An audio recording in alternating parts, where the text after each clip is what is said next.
Para saudara dan saudari yang Tuhan cintai, selamat pagi dan selamat bertemu lagi dalam renungan harian edisi hari Jumat tanggal 12 Februari 2021. Mengawali hari yang baru ini, kita hendak mendengar dan merenungkan sabda Tuhan.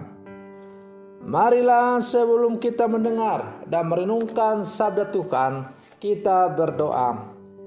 Dalam nama Bapa dan Putra dan Roh Kudus. Amin. Allah Bapa Maha Rahim, berkenanlah mengucapkan sabda pengampunan-Mu bila kami mengakui dan menyesali dosa kami. Jadikanlah kami orang yang penuh amal baik, dan semoga sabda-Mu yang kami dengar dan kami renungkan semakin mengarahkan seluruh hidup dan karya kami untuk semakin terarah kepada-Mu. Bersabdalah ya Tuhan, kami siap untuk mendengarkan. Terpujilah Engkau Bapa, Putra dan Roh Kudus, kini dan sepanjang segala masa. Amin. Para saudara dan saudari yang Tuhan cintai, sabda Tuhan yang hendak kita dengar dan kita renungkan untuk mengawali hari yang baru ini diambil dari Injil Markus pasal 7 ayat 31 sampai 37. Tuhan sertamu. Inilah Injil Tuhan kita Yesus Kristus menurut Santo Markus. Pada waktu itu Yesus meninggalkan daerah Tirus dan lewat Sidon pergi ke Danau Galilea. Di tengah-tengah daerah Dekapolis. Di situ orang membawa kepadanya seorang tuli dan gagap dan memohon supaya Yesus meletakkan tangannya atas orang itu.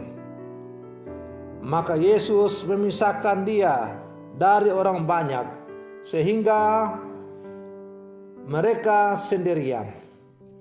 Kemudian ia memasukkan jarinya ke telinga orang itu, lalu meludah dan meraba lidah orang itu. Kemudian sambil menengadah ke langit, Yesus menarik nafas dan berkata kepadanya, "Ephata," artinya terbukalah. Maka terbukalah telinga orang itu, dan seketika itu terlepas pulalah pengikat lidahnya. Lalu ia berkata-kata dengan baik. Yesus berpesan kepada orang-orang yang ada di situ supaya jangan menceritakannya kepada siapapun juga. Tetapi makin dilarangnya mereka, makin luas mereka memberitakannya. Mereka takjub dan tercengang dan berkata-kata, "Ia menjadikan segala-galanya baik. Yang tuli dijadikannya mendengar, yang bisu dijadikannya berbicara." Demikianlah Injil Tuhan. Para saudara dan saudari yang Tuhan cintai, hidup adalah anugerah. Oleh karena itu, selama masih ada waktu dan kesempatan yang diberikan oleh Tuhan, hendaklah hidup kita pergunakan dengan baik demi untuk keselamatan kita dan sesama, dan juga hidup kita harus menjadi berkat bagi sesama. Maka selama kita masih diberi nafas kehidupan, mari kita berjuang untuk melakukan hal-hal yang baik sebanyak-banyaknya tanpa kalkulasi matematis untuk mendapatkan profit atau keuntungan untuk diri kita masing-masing. Para saudara dan saudari yang Tuhan cintai, apa yang kita buat sekarang ini niscaya akan diganjari oleh Tuhan pada saat yang tepat tanpa kita duga. Perbuatan baik yang kita lakukan merupakan partisipasi kita terhadap undangan Tuhan yang ditampakkan dalam Injilnya hari ini, di mana dalam Injil tadi kita mendengar orang-orang takjub ketika orang membawa kepadanya orang yang bisu tuli sejak lahirnya. Ketika ia menyembuhkan orang bisu tuli itu, maka orang semak takjub dengan berkata, "Orang ini sungguh baik, ia menjadikan segala-galanya baik." Para saudara dan saudari yang Tuhan cintai, ya, Tuhan selalu memberikan yang terbaik, dan Tuhan selalu memberikan yang paling dibutuhkan oleh manusia.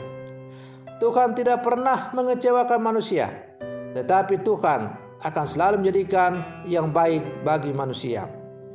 Oleh karena itu, hanya satu hal yang dituntut dari kita, yaitu kita sungguh percaya kepada Tuhan. Para saudara dan saudari yang Tuhan cintai, sebagai murid-murid Yesus yang hidup di zaman sekarang, agak susah bagi kita untuk berjuang sekuat tenaga mengambil bagian dalam karya penyelamatan Tuhan dengan melakukan hal-hal yang baik. Oleh karena itu, kita butuh campur tangan Tuhan sendiri agar Dia membuka mata batin kita sehingga kita sanggup untuk menjadi pembawa berkat bagi sesama kita. Sekecil apapun perbuatan baik kita akan sangat berguna bagi mereka yang amat membutuhkannya. Para saudara dan saudari yang Tuhan cintai, sebagai murid-murid Yesus yang hidup di zaman sekarang, kita diajak agar dalam seluruh kehidupan kita semakin mencontoh teladan hidup dari Yesus.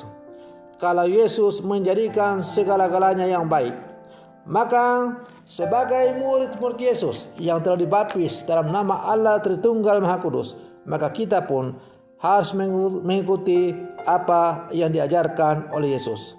Atau dengan kata lain, seperti terungkap bahwa kita hendaklah menjadi altar Kristus, menjadi Kristus yang lain, yang menampakkan wajah Kristus kepada dunia yang penuh belas kasih.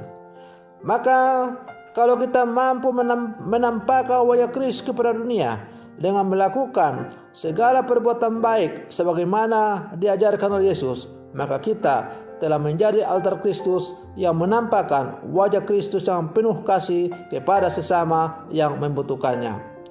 Para saudara dan saudari yang Tuhan cintai, maka marilah dalam seluruh kehidupan kita sebagai orang-orang percaya yang hidup di zaman sekarang, janganlah pernah untuk berhenti melakukan segala sesuatu yang baik seperti yang diajarkan oleh Tuhan kepada kita. Semoga dengan kemampuan yang dianugerahkan oleh Tuhan kepada kita boleh menjadi alatnya untuk menyalurkan belas kasih kepada sesama dan dunia yang sungguh membutuhkan belas kasih Kristus. Semoga demikian. Selamat pagi. Tuhan Yesus memberkati.